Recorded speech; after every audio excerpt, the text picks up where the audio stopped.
कि आपके लिए क्या है, उनकी फीलिंग आपके लिए और क्या वो जता रहे हैं। इसी पे आज की रीडिंग की डिटेल्स पहले मैं निकालूंगी लव मैसेज, उसके बाद क्लियर करूंगी मेन टेक्स्ट से कि एग्जैक्ट क्या है सिचुएशन। रीडिंग शुरू करने से पहले मैं अपना हल्का सा इंट्रोडक्शन दे दूं। जी हाँ, मैं हूं Avantika Singh, tarot card reader, reiki grand master योग माया लामा फेरा हीलर, जो कि वर्ल्ड की सबसे फास्ट हीलिंग थेरेपी।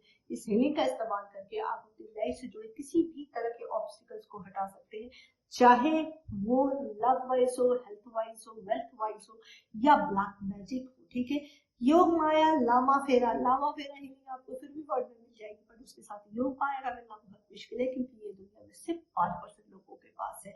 यहाँ I am numerologist and watch therapist, एक घड़ी जो आपके समय को बदल सकती है। समय यानी शनि यानी कर्मफलदाता। हर किसी का अपना एक पैटर्न होता है घड़ी का, वो बहुत जरूरी होता है कि आप अपने न्यूमरोलॉजिस्ट नंबर को समझ के अपने इस राइट वॉच को अपनी लाइफ में ऐड करें। This is very very very important. और I am a PLR astrologer and signature होगा, एक सिग्नेचर जो आपके सबकॉन्शियस माइंड को बयान करता है। सबकॉन्शियस माइंड ही आपकी डेस्टिनी को डिसाइड करता है। आइए चलिए रीडिंग शुरू करते हैं। तो देखते हैं archangel Michael, archangel Gabriel, archangel Rafale.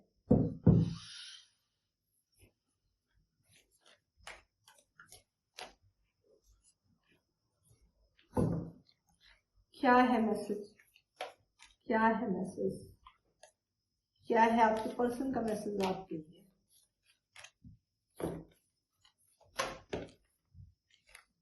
बहुत सारे कार्ड आए हैं, मैं लूंगी थिंक। ओके ओके,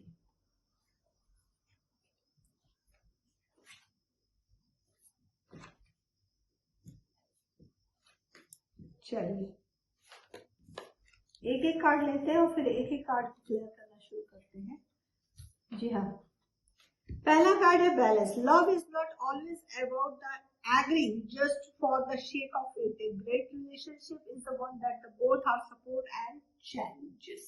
जी हाँ, यहाँ पे पर्सन आपसे कह रहे हैं कि प्यार का, ये खैर ये मेरे भी अपने भी थॉट पर्सन है, प्रोसेस थॉट मेरे भी यही है कि love is not allowed the agreeing just for the sake of it. कि आप किसी को प्यार करते हो किसी रिश्ते में, तो उसका मतलब ये नहीं है कि आपकी शादी हो जाए, वो कमिटमेंट हो जाए, वो चीजें बांधी जाए, वैसा ही होना चाहिए।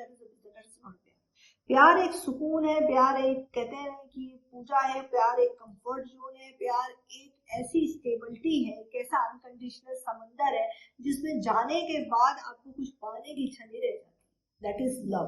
क्यों आपके पर्सन आपसे ये कह रहे हैं, आइए देखते हैं। मेन डायरेक्शन में क्लियर करूंगा। आर्कएंजल माइकल, आर्कएंजल रफेल, इस मैसेज का क्या राइट मतलब है, प्लीज बताएं।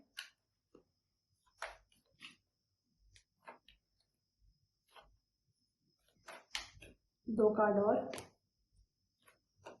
चलिए ओफ। जी हाँ, आपके पर्सन बड़े प्रेशर में है, बहुत ज्यादा प्रेशर में है। इस तरह का प्रेशर है कि वो इस प्रेशर से निकल नहीं पा रहे हैं। उनके सामने बहुत सारे ऑब्स्टिकल है, बहुत सारी चीजें हैं, बहुत सारे उनके अपने कमिटमेंट है, जिसमें वो आपको कंसीडर करते हुए भी आपको वो टाइम, वो चीज, वो राइट नहीं दे पा रहे हैं जो आपको देना चाहते हैं। इसलिए वो आपसे कह रहे हैं not, love is not about the agreement just for the shake of it. बिल्कुल इस वक्त द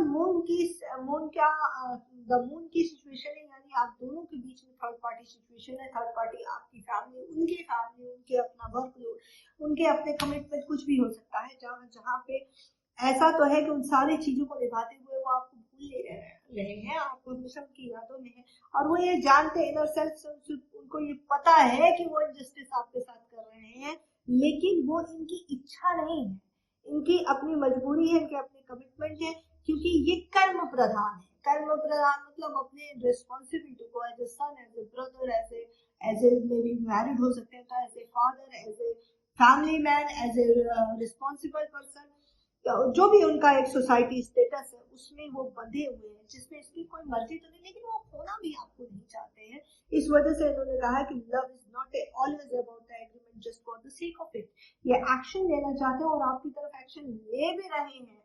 किंग ऑफ सॉर्ड अपना सोच भी लिया, तलवार उठा भी लिया, लेकिन अपनी जिम्मेदारियों के बारे में बहुत ज्यादा फोकस करते हैं। उनको ये भी लगता है कि कहीं अगर अपनी जिम्मेदारी में बंद कर उन्होंने आपके साथ इनजस्टिस कर दिया तो।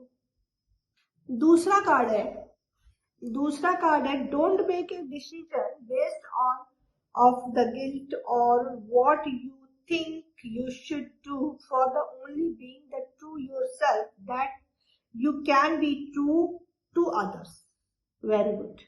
ठीक है, वो ये कह रहे हैं कि ऐसा नहीं, आपने शायद ये डिसीजन लिया है कि आप एक गैप उनके साथ क्रिएट कर रही हैं, या आपने कंप्लेन बहुत की है, या ये सॉरी टेलीपैथिकली आपने काफी नेगेटिव मैसेजेस उनको भेजे हैं और उस वो मैसेज बकायदा उन्हें फील हुए हैं, तो वो आपसे ये कह रहे हैं don't make a decision at the base of the guilt और what you think you should do. ठीक है, कि जो आप सोच रही हैं, जो आप एक गिल्ट लेके बैठी है, शायद उनको आपको नाराजगी हो सकती है उनसे, तो उस बेस पे आपने एक डिसीजन ले लिया कि भाई बस अब ये रिलेशनशिप नहीं होनी चाहिए, या मुझे अब कुछ नहीं करना। For is the only being to yourself, इसका मतलब ये नहीं कि आप एकदम राइट हैं, तो इसका मतलब नहीं है कि that you can be true for the others, कि दूसरों के लिए जो आप सोच रख रही हैं वो सही है। ये आपके पर्सन का बहुत क्लियर मैसेज है कि उनका ये कहना है आपसे कि जो भी चीजें वे मानते हैं कि आप बहुत सच्ची है और बहुत क्लियर है, लेकिन इसका मतलब ये नहीं है कि आप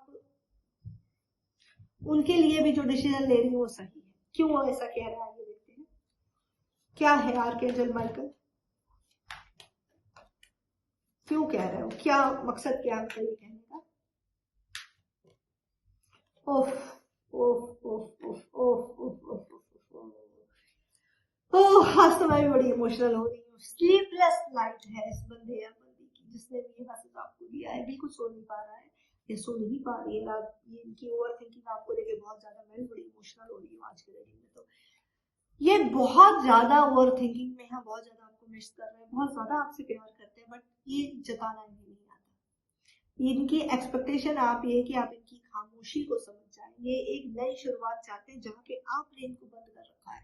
आप ये एक डिसीजन ले लिया है कि भाई आपने जो भी इस रिश्ते में दिया वो सही तो था, अगर ये डिजर्व नहीं करते तो बस ये चीज है। दो ऑप्शन है, एक लॉन्ग डिस्टेंस रिलेशनशिप हो सकता है, ये आपके पास आना चाहते हैं, एक मैंने जैसे कहा कि कर्म प्रधान है, एक तरफ इनकी रिस्पॉन्सिबिलिटी जो कि थर्ड पार्टी हो सकती है, थर्ड पार्टी कमिटमेंट भी हो जाता है, दूसरी तरफ आप है चीजों को बैलेंस करना चाहते हैं, बट इनके समझ के बाहर है कि वो कैसे इन चीजों को बैलेंस करें। ये चीजें बहुत ज्यादा दिखाई दे रही हैं। आइए, आई एम सॉरी मेरे बैकग्राउंड में बेल रिंग हुई उसके लिए वेरी वेरी सॉरी। आइए देखते हैं दूसरा क्या है, surrender. At the time we must surrender the old before something new can enter our lives. Let go and all we work out. I am very sorry, थोड़ी डिस्टर्बेंस है, sorry मेरे neighbourhood में गड़बड़ पता नहीं क्या हो रहा है। ठीक है, तो उसकी आवाज आई थी, सो सॉरी फॉर डिस्टर्बेंस। आया है कार्ड सरेंडर का, at the time we must surrender the old before something new can enter our life. Let go and all will work out. ठीक है, जो हुआ वो भूल जाओ, उस चीजों पे मिट्टी डालो, पानी डालो, जाने दो, खत्म कर दो, सरेंडर में चले जाओ। बिफोर समथिंग न्यू, वो एक नया स्टार्ट कुछ हो। Let go, we all work out. ठीक है, वी बैठ के बातें करते हैं इन चीजों पे, को खत्म करते हैं, और देखिए कन्वर्सेशन हार्ट टू हार्ट तो होनी चाहिए। मुझे ये लगता है कि कोई भी बड़ी से बड़ी बात हो, अगर आप बड़े ओपन होकर उन चीजों पे बात करते हैं ना, वो चीजें कहीं ना कहीं एक सोल्यूशन पर पहुंचती बोलती है। रिश्ता बड़ा सुंदर है क्योंकि एनर्जी बड़ा पिक हो रही है, बड़ा डिवाइनली गाइडेड रिलेशनशिप है। तो मैं आपसे भी, जितने भी लोग ये व्यूअर्स देख रहे हैं इस मैसेज को, उनसे भी रिक्वेस्ट है, और आपके पर्सन अगर देख रहे हैं तो उनसे भी रिक्वेस्ट है, बिल्कुल एक कन्वर्सेशन बहुत जरूरी है। तो बात करके इन चीजों को फिक्स अप करें, ऐसे रिश्ते बार बार नहीं मिलते। तो बी केयरफुल। देखते हैं क्या, क्यों ये मैसेज क्या है, क्यों इस तरह की सोच है उनकी कि चीजों को खत्म कर दे, आगे बढ़े। हो सकता है कि कुछ ज्यादा ही पेनफुल रहा हो। देखते हैं। ओके, आहा आहा, ओके ओके ओके ओके। देखिए, ये कार्ड तो मैं नहीं लेने वाली थी, लेकिन 4 ही लेने वाली थी कार्ड्स, मीनिंग डिटेल्स वाले से। देखिए, आप यहाँ पे एक्शन लेती, जो फेमिनाइन एनर्जी है, उन्होंने अपना डिसीजन ले लिया। अब अपनी फीलिंग जो पहले आपकी एक्सप्रेसिव थी, अब उस सारी फीलिंग को आपने अपने होल्ड कर लिया है। अब आपने ये डिसाइड कर लिया है कि now you are not going to say him again. और हाँ, फेमिनाइन एनर्जी मतलब मेल फीमेल दोनों भी हो सकते हैं कि आप कुछ भी उन्हें एक्सप्लेन नहीं करेंगे। तो यहाँ पे ये चीजें दिखाई दे रही कि आप डिसीजन ले चुकी हैं, काफी ज्यादा थॉट, बहुत प्यार है, बहुत मोहब्बत है, बट आप अपने करियर में थोड़ा आगे बढ़ रही हैं, अपनी फीलिंग्स को आपने कंट्रोल कर लिया है। बैलेंस करना चाह रही हैं और काफी हद तक कामयाब हो चुकी हैं अपने बैलेंस में। इस बात से, इस चीज से आपके पर्सन की तरफ जो एक बड़ी पॉजिटिव अफर्मेशन, बड़ी पॉजिटिव वाइब जो जा रही थी आपकी, वो बिल्कुल बंद हो गई है, जिसकी वजह से ये बड़े पेन में चले गए। बहुत ज्यादा पेन में, हाई लेवल नेगेटिविटी है, ग्रहण लगा हुआ है, क्योंकि मून सन और मून दोनों का कार्ड है, बहुत इंपॉर्टेंट कार्ड है, 8 ऑफ कप्स का कार्ड है। तो यहाँ पे चीजें उनकी खत्म होती हुई दिखाई दे रही। डिजायर तो है, लेकिन सब चीज छोड़ के छटपटाहट, दर्द बहुत है। एक सुकून चाहते हैं, लेकिन उसमें आपका एक एहसास चाहते हैं, और वो चीज आपको उनमें कहीं नहीं मिल रही। मैनिफेस्ट कर रहे हैं इनको इस बात के की रेगरेशन है कि जब आपने इनको प्यार दिया, जब आपने इनको मोहब्बत दी, जब आपने इनको जताया, जब आपने इनको इज्जत दी, उन चीजों का इन्होंने फायदा उठाया, उस चीज की उन्होंने वैल्यू नहीं की। इस चीज का जबरदस्त रेगरेशन है, बहुत प्रेशर, बहुत ओवरथिंकिंग है। अब प्यार की कीमत और आपके एहसास की कीमत इन्हें समझ तो आ रही है, लेकिन ये नहीं समझ में आ रहा कि चीजें कब खत्म होंगी। तो ये इनकी हायर सोल आपसे ये रिक्वेस्ट कर रही है कि उन चीजों को जाने दो। आइए देखते हैं नेक्स्ट कार्ड क्या है। My beloved, thought we made the physical apart, spiritually we are always unite. Yes, for the trust space and a time, nothing is missing. Oh, very lovely. बहुत थैंक यू, बहुत प्यारे message आए। देखो ये relationship बड़ा प्यारा है, divinely का। इस एनर्जी से मैं खुद को कनेक्ट कर रही हूँ बहुत ज्यादा, तो इसलिए मैं ये कह रही हूँ कि थर्ड में भी ये physically apart, specially we are always unite, यानी 5T लेवल पे, जो सोल लेवल है, जहाँ पे टाइम एग्जिस्ट नहीं करता, 5T लेवल पे वो ये कह रहे हैं कि हम एक ही है, हम बिल्कुल एक दूसरे से अलग नहीं है, हम जानते हैं कि हम एक ही है। हो सकता है इन्होंने आपसे बातों बातों में कहा होगा कि हम तुम एक जैसे ही है, तुम शायद ना सुनो तो मैं भी तुम्हारी ना सुनूंगा, क्योंकि मैं तुम्हारे जैसे हूँ, तुम मेरी जैसी हो। ये शायद उन्होंने आपसे कहा होगा। तो यही उनकी हायर सोल भी कह रही है कि unite for the love, trance state and a time. एक जो ट्रांस की स्थिति होती है, और एक जब आप, अगर कुछ लोग उसमें से स्पिरिचुअल अगर है, तो आप अपने पर्सन की हायर सोल से हमेशा ट्रांसफर मिलते हो। एक मेडिटेशन का एक लेवल होता है जिसमें अक्सर आप ट्रांस पे चले जाते होंगे, तो उनकी प्रेजेंस आपको फील होती होगी। लगता नहीं, भले 5D 3D लेवल पे आपकी बातचीत ना हो, आप दोनों एक दूसरे से बात नहीं कर रहे, कॉल नहीं कर रहे, लेकिन सोल लेवल पे आप दोनों अलग नहीं हो, एक दूसरे से बिल्कुल भी अलग नहीं हो। आप उन्हें कंप्लीट करते हो, वो आपको कंप्लीट करते हैं। आप एक्सप्रेसिव हो, वो एक्सप्रेस नहीं करते हैं। फर्क सिर्फ इतना है, आप उनका एहसास चाहती हो, आप चाहती हो कि वो जताए, वो आपसे कहे, और उन्हें ये लगता है कि उन्होंने जताया तो कहीं बात न बिगड़ जाए, कहीं ऐसा ना हो जाए कि आप कुछ ज्यादा ही इमोशनली उनसे अटैच हो जाओ, और फिर उनके जो 3D वर्ड का जो काम है वो कहीं सफर कर जाए, वो कहीं तंग ना होने लगे, कहीं आप लॉन्ग लिस्ट ऑफ कॉल करके उन्हें परेशान न करने लगो, कहीं आप उनसे राइट अप ना मांगने लगो, एक जो उनका कंफर्ट जोन है, जो काम करने का, वो कहीं खत्म ना हो जाए।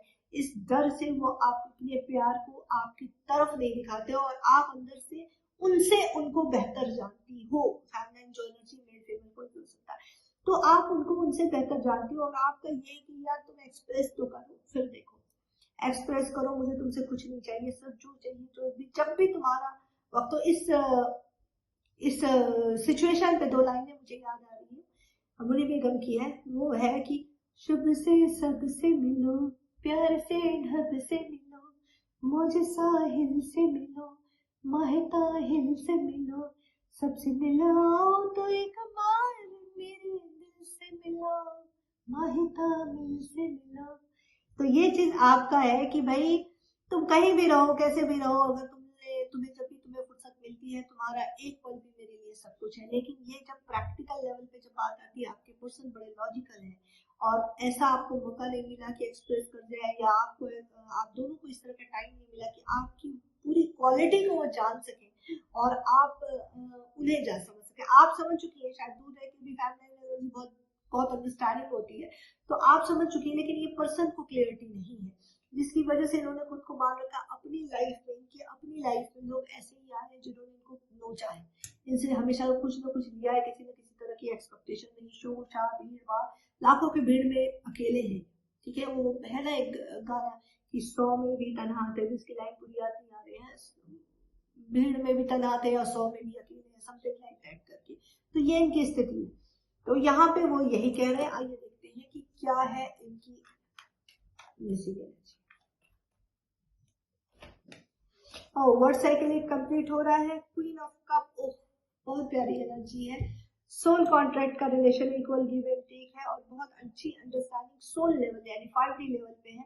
5D लेवल पे आपकी हायर सोल इनसे कनेक्टेड, आप इनसे कनेक्टेड है। 3D लेवल पे इसी वजह, यही एक वजह है कि आप दोनों की बातचीत नहीं हो रही, कुछ भी नहीं हो रहा है, फिर भी you guys are connected very well to each other.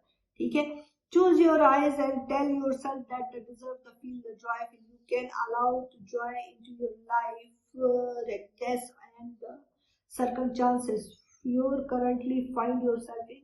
ठीक है, क्या करना है, आपने आईज को बंद करें और टेल योरसेल्फ क्या डिजर्व कर, ओहो जी हाँ।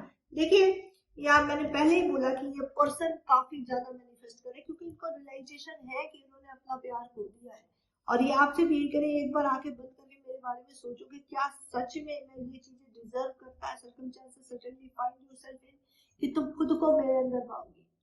ओके, जो मैसेज करेक्ट हो रहा है मुझे। आज की रीडिंग बस यही तक। अगर रीडिंग पसंद आती है तो लाइक करें, शेयर करें, सब्सक्राइब करें, मुझे इंस्टाग्राम पे फॉलो, टिकटॉक पे फॉलो करें और अपना बहुत ख्याल रखें। Thank you so much.